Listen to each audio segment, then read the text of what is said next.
Muito bem, hora de falar de economia. As novas tarifas anunciadas pelos Estados Unidos estão em vigor, provocam mudanças no cenário do comércio internacional.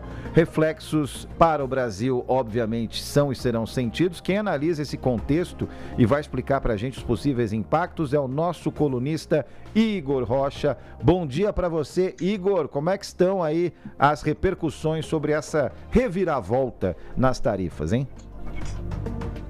Bom dia, Felipe. Bom dia, Rodrigo. Bom estar com vocês aqui hoje. Bom, de tédio no Brasil ninguém morre e ninguém morre no mundo, né, de tédio.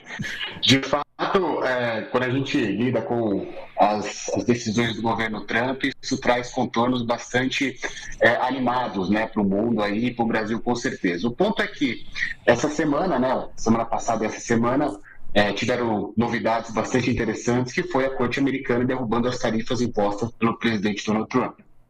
E como que o Brasil é impactado por isso? Bem, vamos rememorar aí uma linha histórica do que aconteceu com as tarifas para nosso país. Ano passado, naquele chamado Libertation Days, o Trump anunciou várias tarifas para vários países. Naquele momento, o Brasil tinha sido imposto uma tarifa de 10%. Então, a gente tinha ficado muito animado no primeiro momento. Falou, pô, nos demos bem em relação a diversos países, como, por exemplo, a China, que tinha sido sobretaxada em valores absolutamente altos. O que acontece é que depois, os Estados Unidos colocaram mais uma tarifa de 40%, adicional aos 10% que já haviam sido implementados. Ou seja, tínhamos uma tarifa de 50% para diversos produtos brasileiros. E isso era bastante ruim na época, óbvio, porque afetava diversos setores da economia brasileira, não a economia brasileira como um todo, mas diversos setores, como, por exemplo, setor de móveis, setor de café, setor de calçados, ou seja, para esses setores eram, que eu estou dando como exemplo, dentre outros tantos, era um cenário bastante ruim, né?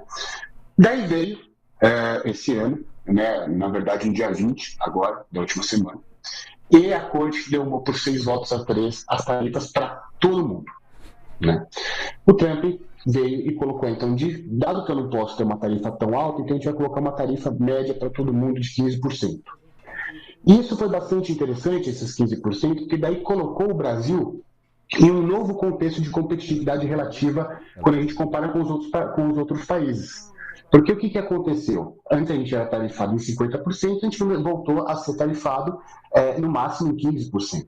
É fato que, naquelas tarifas de 50% que estavam vigentes para o Brasil, muita coisa em novembro já tinha caído com aquela lista, a chamada lista de exceções, aquela grande lista, com cerca de 700, 800 produtos. Então, óbvio que a gente não tinha uma tarifa efetiva de 50%. Mas, do ponto de vista comparativo para os países, era muito ruim para a nossa competitividade, porque a gente era um dos países, até então, sim, mais tarifados. Com isso, com uma tarifa de 15%, o Brasil muda a sua posição competitiva tarifária. Por quê?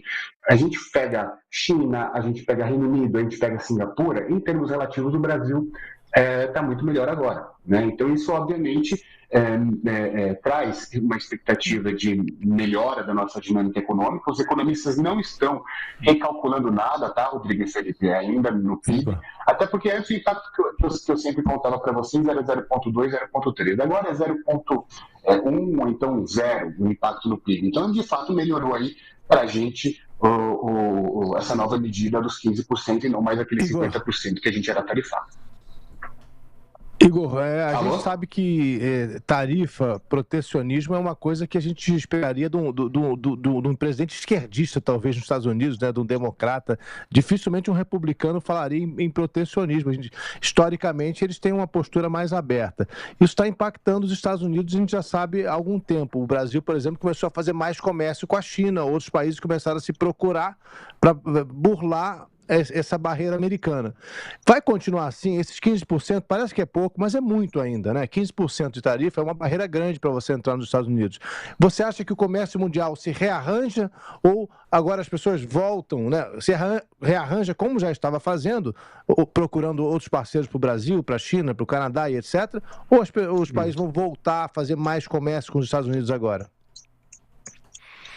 Quando você tem um desequilíbrio tarifário, ou seja, você tarifa mais o país A e menos o país B, você tem um rearranjo do comércio. Quando, digamos assim, o mar sobe para todo mundo, que foi o que está acontecendo agora, ou seja, 15% a média subiu, né? É claro que pode vir exceções e isso pode ser rearranjado. Mas a gente não tem a perspectiva de mudança tão radical como a gente tinha até então. Até 2 semanas atrás, se a gente tivesse essa conversa. Quem é o maior prejudicado no comércio sempre, né? É quem impõe a tarifa. É óbvio, porque a boa teoria do comércio explica o seguinte: mais comércio é melhor que menos comércio. Isso é muito óbvio. Quando os Estados Unidos colocam uma tarifa que dificulta o comércio com eles, ou seja, está mais custoso exportar para os Estados Unidos e está mais custoso para o cidadão americano comprar um produto, isso é ruim, né? Eu estava nos Spring Meetings, as reuniões do Banco Mundial do FMI ano retrasado e ano passado, e o cálculo do PIB era exatamente no PIB americano para baixo. Ninguém estava revendo para cima, como o presidente Trump achava que deveria ser feito, né? Exatamente por essa questão que a gente está discutindo, que menos comércio é pior do que mais comércio. Então, para os Estados Unidos é o maior perdedor, sem sombra de dúvida, dessa medida tarifária ainda. Então essas comemorações de ontem não fazem sentido, né? Ele fez lá um discurso dizendo como a gente tá bem, a maravilha que tá tudo. Não tá, né? No ponto de vista econômico. Não, porque quando você olha... Sem sombra de dúvida, porque quando você olha tanto os dados de emprego quanto os dados de PIB, o que os economistas estão olhando é um desaquecimento do emprego e um desaquecimento do PIB. Não está acontecendo o contrário. É claro que quando a gente olhava para um ano atrás, a expectativa de desaceleração da economia brasileira, da economia americana, perdão, era muito maior. De fato, surpreendeu quanto à resiliência da economia americana ao enfrentar essa política tarifária, que obviamente é ruim para o crescimento da economia americana. Mas, quando você olha o comportamento do PIB, né, e do emprego, novamente, como eu disse, eles estão vindo piores, eles não estão melhorando, eles estão piorando, então é ruim para os Estados Unidos.